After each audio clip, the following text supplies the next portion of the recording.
Hola, me presento. Mi nombre es César Cuautle Sánchez, actualmente estudiante en la licenciatura en Derecho en la Universidad Virtual del Estado de Guanajuato. Número de matrícula 22028369. Actualmente cursando la materia de protección internacional en materia de derechos humanos. Nombre de mi asesor, Miguel Ángel Espinosa Arreola. Bien, hoy 18 de noviembre del 2025 presentaré lo correspondiente del reto 5 de la unidad 3, el cual se llama Criterios del Sistema Interamericano de Protección de los Derechos Humanos, el cual, al analizar una sentencia del caso Radilla Pacheco versus México, es como presentaré a continuación lo correspondiente de este reto. Pues bien, comencemos. Ok, el caso Radilla Pacheco versus México constituye uno de los precedentes más importantes dentro del sistema interamericano de derechos humanos. Se refiere a la detención arbitraria y desaparición forzada de Rosendo Radilla Pacheco, un líder comunitario y activista social ocurrida en 1974 en el estado de Guerrero. En el contexto de la llamada Guerra Sucia en México, ante la falta de investigaciones efectivas, la impunidad prolongada y ausencias de respuestas por parte del Estado, el asunto fue llevado ante la Corte Interamericana de Derechos Humanos en 2009.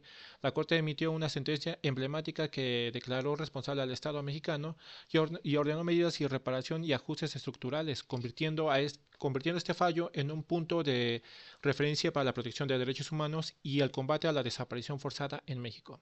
Ahora bien, este hecho empieza el 25 de agosto de 1974. Rosendo Radilla Pacheco, un reconocido líder social y compositor de corridos en Atoyac de Álvarez Guerrero, fue detenido por elementos del ejército mexicano en un retén militar. Los militares lo acusaron de componer corridos que mencionaban a grupos guerrilleros de la región. Bueno, tras su detención, Rosendo Radilla fue trasladado al cuartel militar de Atoyac, donde numerosos testigos lo vieron por última vez con vida.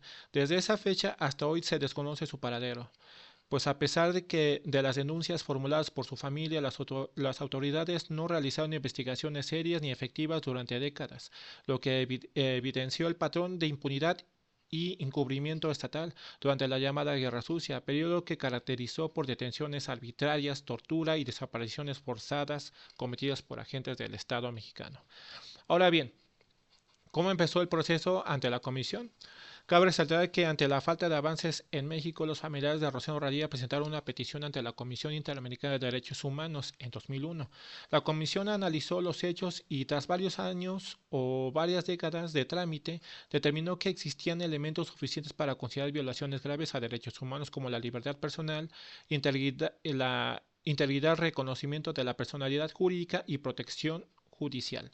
En 2008, al no observar cumplimiento por parte del Estado mexicano respecto a las recomendaciones formuladas, la Comisión Interamericana de Derechos Humanos remitió el caso Radilla a la Corte Interamericana de Derechos Humanos. Este paso se dio porque México no adoptó las medidas necesarias para investigar, sancionar y reparar adecuadamente a las víctimas, manteniendo la desaparición en absoluta impunidad. Posteriormente que la Corte conoció del caso, se dictó sentencia el 23 de noviembre del 2009, el cual la Corte desarrolló razonamientos fundamentales, los cuales son: uno, desaparición forzada. La desaparición forzada, que es una violación múltiple y continuada. La Corte sostuvo que el delito implica la combinación de detención ilegal, falta de reconocimiento y negativa a revelar el paradero de la víctima. Su carácter permanente se mantiene mientras no se esclarezca el destino de la persona. Número 2. La responsabilidad internacional del Estado mexicano. Estableció la Corte que la desaparición de Rosendo Radilla fue cometida por agentes estatales y que México incumplió su deber de investigar de manera diligente, lo que configuró responsabilidad directa al Estado mexicano. El número 3, incompatibilidad del fuero militar con estándares de derechos humanos. La Corte consideró que las investigaciones realizadas por jurisdicción militar eran inapropiadas, ya que los presuntos responsables eran militares.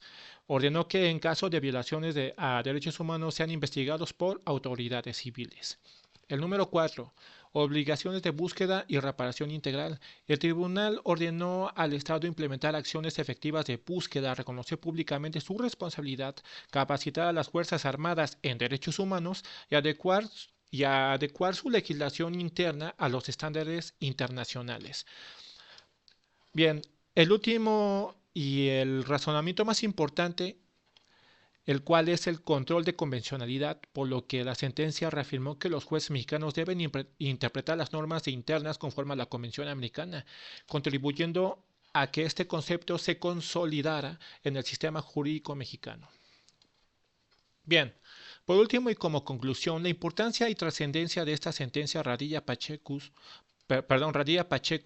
versus México es un parteaguas de la historia jurídica mexicana y del sistema interamericano. No solo visibilizó los abusos cometidos durante la Guerra Sucia, sino que obligó al Estado a reformar estructuras legales que perpetuaban la impunidad, especialmente la intervención del fuero militar. Además, fortaleció el control de convencionalidad, que transformó la forma que los jueces mexicanos interpretan los derechos humanos. Este caso reafirmó el deber del Estado de investigar desapariciones forzadas con la máxima diligencia y estableció precedentes cruciales para la protección de víctimas y familiares. Su importancia, su importancia radica en que abrió puertas a la verdad, justicia y memoria, y consolidó una cooperación entre México y el sistema interamericano para mejorar la defensa de los derechos humanos aquí en México y sobre todo adaptando tratados y sobre todo el control de comisionada que es muy importante. Ok, eso sería todo de mi parte. Muchísimas gracias. Hasta luego.